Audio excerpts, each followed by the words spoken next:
The human body is a complex and wondrous living machine. Like any machine, our bodies are composed of smaller parts that work together. The various tasks that are performed each day, such as breathing, eating and digesting food, and the movement of our blood, are performed by specialized structures known as organs. Examples of organs include the lungs, stomach, heart, and brain. All of these organs and other body parts like our skin and muscles are made of smaller living units called cells. Our lungs are a good example of how many cells work together to perform a specialized task. The cells in our lungs work together to allow us to take in oxygen from the air and get rid of waste products such as carbon dioxide. Our lungs are composed of many millions of cells working together to accomplish this task. Cancer is the result of a long process that begins when one of the cells in an organ or tissue becomes damaged or altered in a way that causes it to break free from the normal controls that allow our cells to work together in harmony. A group of misbehaving cells can cause the same kinds of problems in a body that a defective part would cause in any other type of machine. A normal cell will divide only when it receives a chemical signal telling it to do so. These signals are interpreted in the nucleus, and the cells reproduce their genetic information and divide into two identical daughter cells through a process called mitosis. Cancer cells do not obey this rule and will divide even if they do not receive appropriate signals. In addition to the signals that normal cells receive telling them to divide, they are also told when to stop dividing. This prevents too many cells from being made.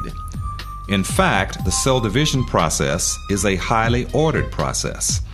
This is a critical issue in cancer because cancer cells do not obey or require normal signals for division. This can lead to the formation of a mass of cells that piles up and may form a tumor. Also different from normal cells is the ability of cancer cells to continue dividing indefinitely.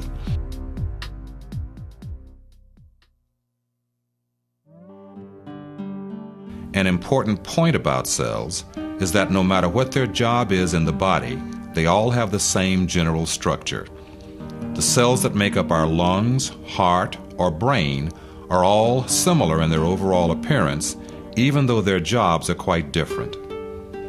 Just as the organs that they form are made of smaller structures, cells themselves are composed of smaller parts that help them perform their jobs. These smaller structures are called organelles.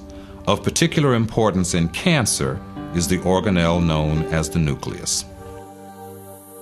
The nucleus can be thought of as the brains of a cell. It contains the information that acts as the blueprint for each and every one of us, just as a manual would contain instructions to assemble a chair.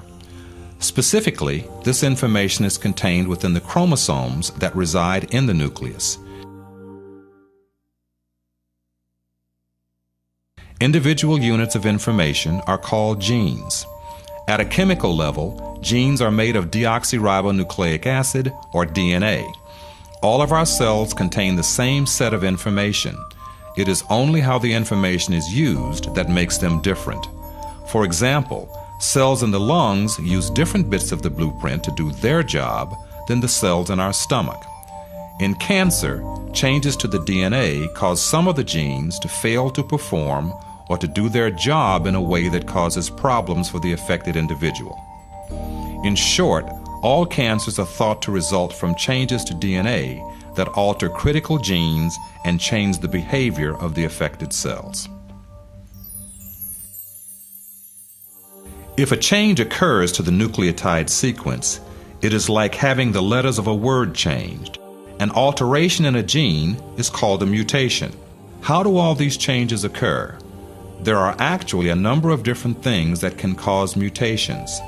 Examples include chemicals that can be swallowed or inhaled, such as those found in chewing tobacco and cigarette smoke, and radiation from the sun or artificial sources like a tanning bed. Sometimes mutations occur without any known external cause. They just happen.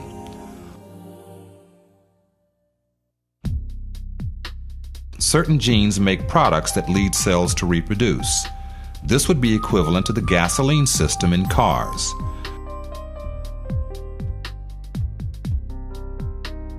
The genes that are responsible for making cells divide are known as proto-oncogenes. Changes in these normal genes lead to the production of oncogenes. The result may be cells that divide in the absence of proper signals. It is the equivalent of a gas pedal that is stuck in the on position, making a car go even when no foot is pushing down.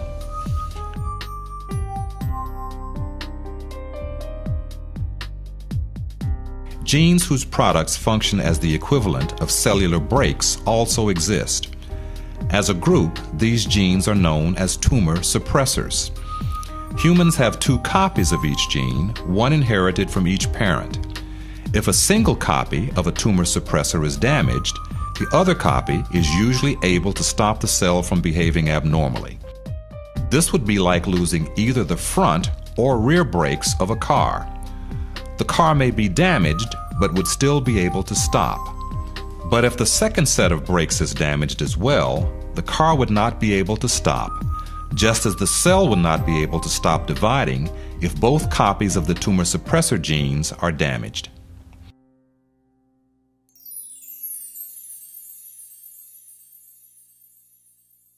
The process by which tumors cause the body to provide them with nutrients is known as angiogenesis.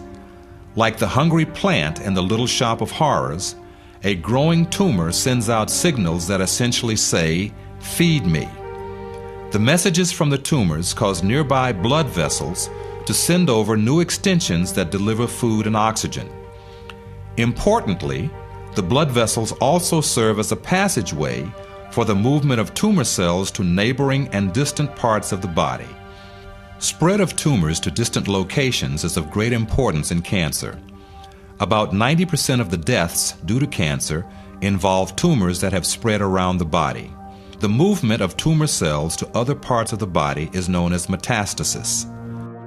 Metastasis is a complex process during which cancer cells break off of the original or primary tumor and move through the body to form tumors at new locations. From the point of view of a cancer cell, this is a dangerous and often unsuccessful process. A trip through the body is full of hazards that cause the death of most cells that begin the journey, even tough cancer cells. To begin the process, individual cells must break away from the tumor and invade nearby vessels. The cells crawl along the surface of other cells and the fibrous, stringy structure surrounding them and then force their way in. Shown here is the invasion of the blood supply. Once inside a blood vessel, the cancer cells may perish from a variety of causes. Some cells die simply because they are unable to survive floating around in the bloodstream.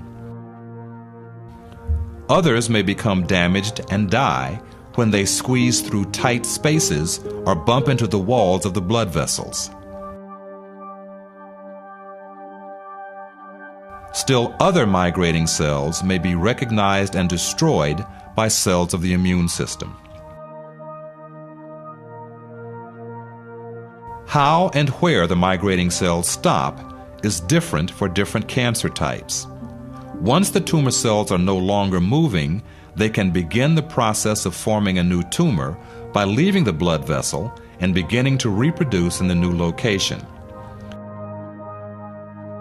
This does not always occur, and cells that have made it this far may still die or fail to divide. If the new environment is suitable, the newly arrived cell will begin to grow and a new tumor will develop.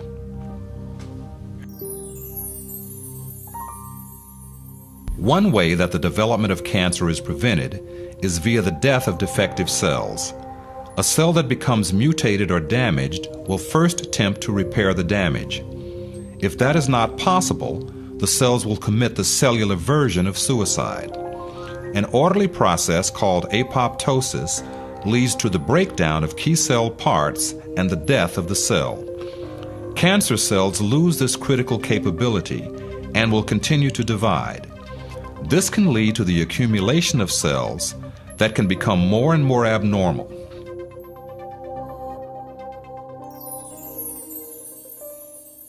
Due to the high rate at which cancer cells accumulate mutations, a tumor that originally started as a single abnormal cell is actually made up of many slightly different cells.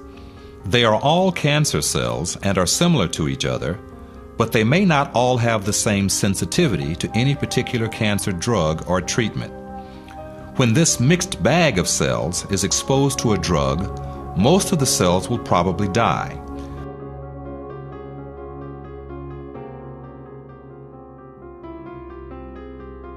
Those cancer cells that are resistant to the treatment may reproduce to reform a new tumor. Importantly, this new tumor will be unlikely to respond to the same treatment. Their mutations make them invulnerable to that drug.